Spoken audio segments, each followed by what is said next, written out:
Hello everybody and welcome. In this video I'm going to show you how to pair your earbuds Redmi Buds 6 Pro with your iPhone.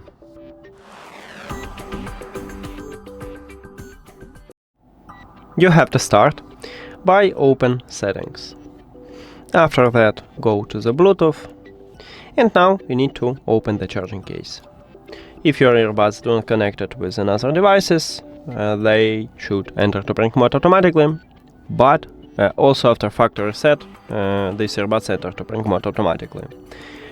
But we can also enter to prank mode manually, and to do this you need to, at the bottom, near to USB-C port, we have connectional button, and you need to press and hold this connectional button until the LED light on the front side start blinking white.